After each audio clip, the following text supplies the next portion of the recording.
수도 있었습니다. 그런데 왜 굳이 먼저 예언을 주셨을까요? 예언하지 않으셔도 되는데, 미리 알려주지 않으셔도 되는데 그 예수 그리스도의 탄생에 대해서 이스라엘 백성에게 미리 알려주셨습니다. 그 이유는 무엇이냐? 듣는 자들이 있기 때문입니다. 듣기만 할 뿐 아니라 듣고 기억하는 자들, 그리고 깨어있는 자들이 있었기 때문입니다. 제가 과거에 아동부에서 한 50-60명 아동부 아이들을 데리고 전도사를 했었습니다. 근데 설교를 하다 보면 내가 이거 지금 뭐 하는 건가라는 생각이 들 때가 있습니다. 왜냐하면 아이들이 많다 보니까 한쪽에서는 막 정말 주먹으로 치고받고 싸우고요. 선생님들 막 쫓아가서 뜯어 말리고 막 3명, 4명은 자기들끼리 깔깔거리면서 웃고 있고요. 한 1학년쯤 되는 애들은 가장 앞자리에서 벌러덩 누워서 이렇게 놀고 있습니다. 야, 일어나! 야, 싸우지 마! 야, 설교 좀 들어! 야, 너 등 떼! 이렇게 얘기를 하다 보면 그러다가 설교가 끝날 때가 있습니다. 야, 그럼 내가 이거를 바쁜 가운데 토요일에 잠도 줄여가며 아이들을 위해서 설교를 준비하는 게 의미가 있나? 이런 회의가 한 번씩 들 때가 있었습니다. 그런데 하루는 설교가 끝나고 당시 2학년이던 정혜림이라는 여자아이가 있습니다. 제가 이렇게 구체적으로 이야기하는 이유는 분명히 있었던 일이라는 것을 말씀드리기 위함인데요. 혜림이가 설교가 딱 끝나고 저에게 찾아왔습니다. 찾아와서는 전도사님 설교 재미있어요. 전도사님, 저는 장래희망이 전도사예요. 하고 탁 돌아서 가는데 이 아이의 뭔가 머리에서 후광이 이렇게 비치는 듯한 느낌이었습니다. 강팍해져가는 제 마음 가운데 한 줄기 그 아이의 말 한마디가 서광처럼 이렇게 비쳤습니다. 많은 아이들이 듣지 않는 가운데 그래도 기대하고 좋아하며 듣는 아이가 있구나, 원하는 아이가 있구나라는 것을 제가 딱 알게 되니까 그 다음에도 동일하게 열심히 말씀을 전하게 되었습니다. 하나님께서 예언을 주시는 이유가 바로 거기에 있습니다. 하나님은 예언을 주지 않으셔도 됩니다. 듣지 않는 사람들이 훨씬 많았어요. 그러나 하나님이 예언을 주시는 이유는 절망의 세대 가운데에서 하나님의 말씀을 듣고 깨어 기대하는 자들이 분명히 있기 때문에 하나님은 말씀을 주시는 것입니다. 오늘 우리가 조금 전에 읽었던 이사야에게 하나님께서 예언의 말씀을 주신 것처럼 신약 시대에도 아기 예수님의 그리스도의 탄생에 대해 들었던 자가 있습니다. 오늘 본문에 등장하는 시므온이 그렇습니다. 우리 누가복음 2장 26절의 말씀을 함께 합독해 보겠습니다. 그가 주의 그리스도를 보기 전에는 죽지 아니하니라 하는 성령의 지시를 받았더니, 예수 그리스도를 보기 전에는 너는 죽지 않을 것이다 라는 말씀을 받은 것입니다. 하나님은 말씀을 주시고 성령님은 우리에게 계시를 주시는데 누구에게 주십니까? 아무나 듣지도 않는 자에게 막 주시느냐? 그렇지 않습니다. 하나님의 말씀이 귀한 줄을 알고 성령님의 지시를 귀담아 들을 수 있는 사람, 바로 오늘 시므온과 같은 사람에게 주십니다. 그 시므온이 어떠한 사람이었는지를 바로 앞에 절 누가복음 2장 25절에서는 시므온을 이렇게 표현합니다. 우리 함께 합독해 보겠습니다. 예루살렘에 시므온이라 하는 사람이 있으니 이 사람은 의롭고 경건하여 이스라엘의 위로를 기다리는 자라. 성령이 그 위에 계시더라. 아멘. 의롭고 경건하여서 이스라엘에 주어질 하나님의 위로를 기다리는 자가 바로 시므온이었습니다. 준비가 되어 있었기 때문에, 하나님의 말씀을 들을 준비가 되어 있었기 때문에, 성령님의 계시를 받아들일 삶이 준비가 되어 있었기 때문에 그에게 하나님은 말씀하시고 성령님은 계시를 주십니다. 제가 본문을 읽다가 요즘 이제 청년부에서는 한 번씩 창세기를 쭉 가고 있습니다. 근데 말씀을 보는 가운데 하나의 깨달음을 얻었습니다. 하나님께서 시므온에게 예언의 말씀을 주신 것처럼 하나님이 비슷하게 말씀을 주신 사람이 있는데 이 둘의 삶이 평행되는 것을 보았습니다. 누구냐면 바로 구약시대의 노아에게였습니다. 세상이 악으로 창궐하여서 하나님의 말씀을 들을 사람이 없었습니다. 그러나 노아만큼은 하나님의 말씀을 들을 준비가 되어 있었습니다. 시므온을 오늘 말씀이 의롭고 경건하여 이스라엘의 위로를 기다리는 자라고 하였는데, 동일하게 창세기에서는 노아를 이렇게 표현합니다. 창세기 6장 9절입니다. 노아는 의인이요 당대의 완전한 자라. 시므온이 의롭고 경건하여서 성령의 계시를 받았던 것처럼 노아가 의인이요 당대의 완전한 자였기 때문에 이 세상에 임할, 당시의 세상에 임할 홍수 심판에 대한 예언을 하나님께서 그에게 먼저 구별하여서 주시는 것을 볼 수가 있습니다. 오늘 이 시므온과 노아를 함께 살펴보면서 하나님께서 예언을 주신 그들의 의로움이 무엇인지, 그들의 완전함이 무엇인지를 우리가 함께 나누어 보려고 합니다. 먼저 그들은 어떤 사람들이었느냐? 하나님과 동행하는 자였습니다. 제가 하나님의 예언을 듣기 위해 라고 이렇게 하면 성도님들은 이렇게 하겠습니다. 하나님과 동행하겠습니다. 하실 수 있으시죠? 네. 하나님의 예언의 말씀을 듣기 위해, 하나님의 예언의 말씀을 듣기 위해, 아멘. 시므온과 그리고 노아는 하나님과 동행하는 삶을 살았습니다. 방금 위에서 우리가 읽었던 말씀인데, 누가복음 2장 25절에서는 시므온을 설명하는 그 마지막에 성령이 그 위에 계시더라 라고 전하고 있습니다. 시므온은 성령의 임재를 늘 경험하는 삶을 살았다는 겁니다. 마음속에 기대하면서 그치는 것이 아니라 성령님이 그 머리 위에 계시는 삶을 시므온은 살았고요. 노아에게 있어서 창세기 6장 9절은 그는 하나님과 동행하였다라고 전한 것을 볼 수 있습니다. 하나님과 동행하는 삶을 살았고 성령님이 그 위에 계시는 삶을 살았기 때문에 그들은 의로운 삶, 경건한 삶, 하나님 보시기에 완전한 삶을 살 수 있었습니다. 우리가 보통 누군가와 길을 함께 가려면, 동행하려면 무엇이 필요합니까?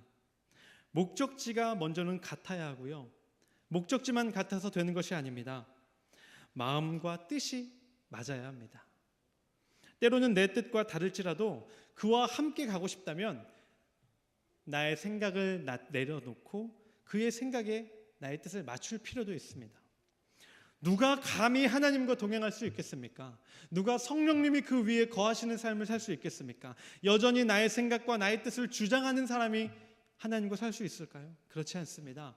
나의 생각과 나의 뜻을 내려놓고 하나님께 맞출 때, 성령님께 맞출 때 성령님이 그 위에 거하시는 삶, 하나님과 동행하는 삶을 살 수 있습니다. 그리고 그렇게 하나님과 동행할 때 하나님의 말씀에 준행할 수 있습니다. 우리 이렇게 좌우에 함께 고백해 보겠습니다. 말씀대로 준행하겠습니다. 말씀대로 준행하겠습니다. 하나님과 동행하면서 그치는 것이 아니라 하나님과 동행하고 그때마다 주시는 하나님의 말씀에 순종하고 말씀대로 준행하는 삶을 시므온과 노아는 살았음을 볼 수 있습니다.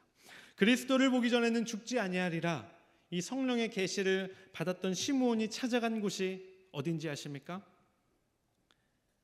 그 말씀을 기억하고 그 말씀대로 준행하는 삶이었기에 시므온은 세상으로 나아가지 않습니다. 그는 성전을 말씀대로 성전을 찾아가는 것을 볼 수 있습니다. 그리고 기다리던 예수 그리스도를 만나게 됩니다. 누가복음 2장 27절을 우리가 함께 합독해 보겠습니다. 성령의 감동으로 성전에 들어가매 마침 부모가 율법의 관례대로 행하고자 하여 그 아기 예수를 데리고 오는지라. 아멘. 성전에 들어가니까 마침 들어오던 예수님과 예수님의 부모를 만나게 됐다고 합니다. 우리는 마침이라는 얘기를 들으면 이것은 아주 귀한 우연이다 라고 생각을 하는데 이것은 결코 우연이 아닙니다. 하나님의 말씀을 기억하고 있었고 말씀대로 준행하는 삶이었기에 하나님의 섭리대로 예비된 예수 그리스도를 만나는 놀라운 과정임을 알 수 있습니다. 이것은 하나님과 동행하였던 노아가 하나님의 말씀대로 준행하던 것과도 일맥상통한다고 볼 수 있습니다. 당시의 시대, 노아가 살아가던 시대를 창세기 6장 2절 3절은 이렇게 설명하고 있습니다. 하나님의 아들들이 사람의 딸들의 아름다움을 보고 자기들이 좋아하는 모든 여자를 아내로 삼는지라. 여호와께서 이르시되 나의 영이 영원히 사람과 함께하지 아니하리니. 5절입니다. 여호와께서 사람의 죄악이 세상에 가득함과 그의 마음으로 생각하는 모든 계획이 항상 악할 뿐임을 보시고. 당시의 세상은 하나님의 말씀을 전혀 귀담아 듣지 않는 세상이었습니다. 그러나 그 가운데 하나님의 말씀을 기억하고 말씀대로 준행하는 사람 노아가 있었습니다. 자기들이 원하는 것만을 쫓는 삶 가운데 노아는 무엇을 했습니까? 하나님의 말씀을 기억하고 사람들이 이해할 수 없었던 커다란 방주를 만들고 있었습니다. 그의 모습을 창세기 6장 22절은 이렇게 설명하고 있습니다. 노아가 그와 같이 하여 하나님이 자기에게 명하신 대로 다 준행하였더라. 하나님의 말씀대로 준행하는 삶을 노아가 살았다는 것입니다. 하나님과 늘 동행하고 하나님의 말씀대로 준행하는 사람들에게 결국 하나님이 보여주시는 것이 있습니다. 그것은 무엇이냐? 바로 하나님의 예비하신 소망입니다. 하나님이 우리에게 왜 예언을 주십니까? 왜 하나님은 이스라엘에게 예수 그리스도 탄생의 예언을 주셨습니까? 절망 가운데, 어둠 가운데 살아가는 이들이 하나님의 말씀을 붙잡고 여전히 존재하는 소망을 붙잡을 수 있게 하기 위해서 하나님은 예언을 주시는 것입니다. 우리 은지교회 성도님들이 어둠 가운데, 절망 가운데 시므온과 노아처럼 소망을 바라보는 자가 되기를 소망합니다. 누가복음 2장 30절을 우리가 함께 읽어보겠습니다. 시므온이 아기 예수를 품에 안고 하는 고백입니다.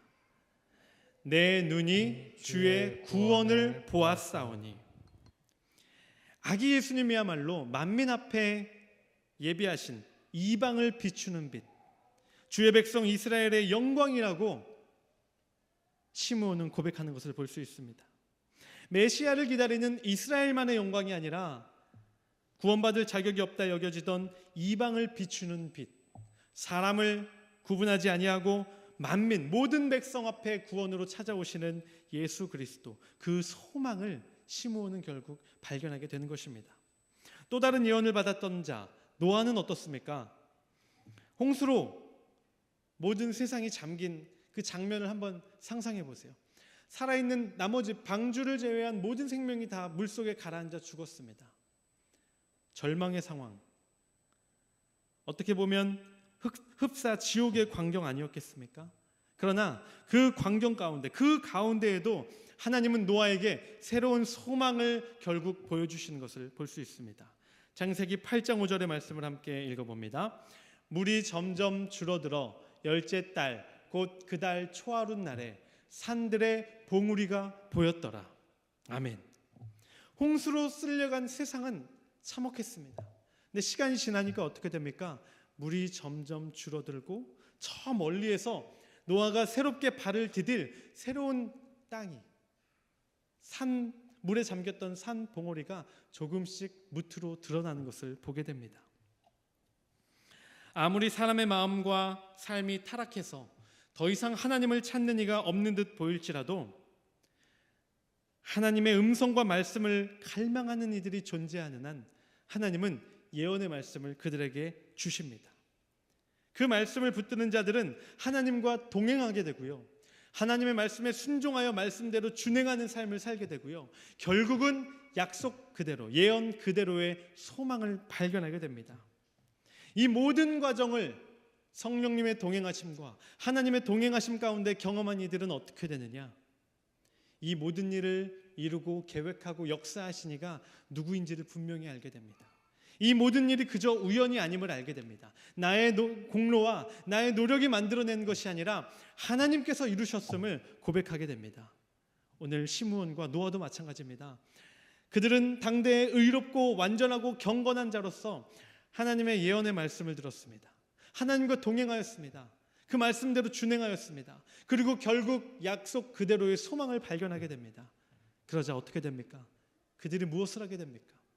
둘 다 동일하게 하나님을 찬양하게 되는 것을 볼 수 있습니다. 누가복음 2장 28절, 결국 아기 예수를 만난 시므온이 무엇을 합니까? 우리 함께 합독합니다. 시므온이 아기를 안고 하나님을 찬송하여 이르되, 아기 예수님을 만난 이후에 뭐라고 말합니까? 그래, 내가 인내하고 기다렸더니 결국 예수님을 만났다. 자기의 인내를 바라보지 않았습니다.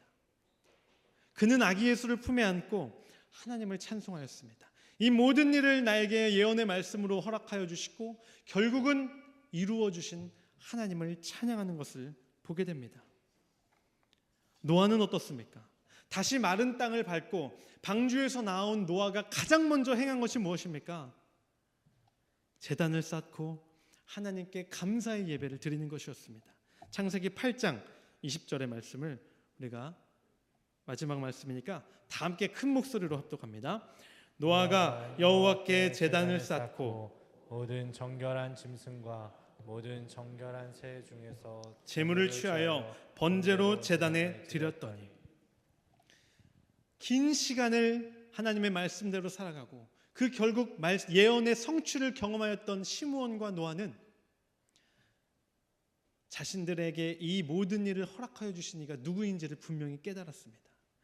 하나님께서 이루셨음을 알고 있었습니다. 사람이 행한 것이 아니라, 사람의 인내와 노력이 결국 그 결과를 보게 만든 것이 아니라 하나님이 예언대로 말씀을 주시고 그 예언대로 이루셨음을 이 둘은 분명하게 깨달았습니다. 그러자 사람을 향해 공로를 돌리지 않게 되고 하나님을 높여 찬양하게 되는 것을 보게 됩니다. 그것이야말로 예언을 받고 그 예언을 붙들고 예언의 성취를 경험한 자의 진정한 모습이라고 볼 수 있습니다.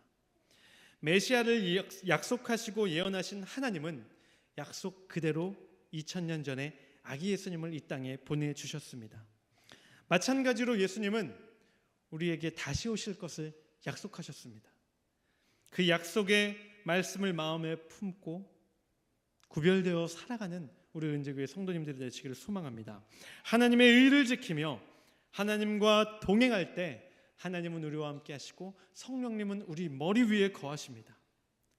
그 말씀대로 준행하는 삶을 살면 성령의 감동으로 성령님은 우리의 길을 인도하여 주십니다.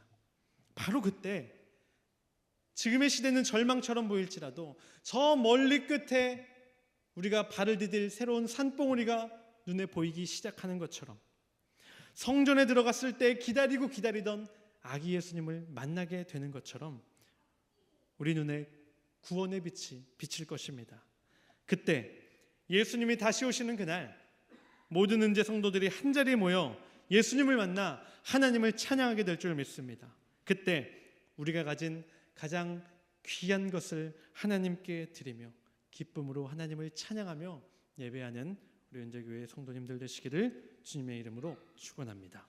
우리 주님 말씀하시면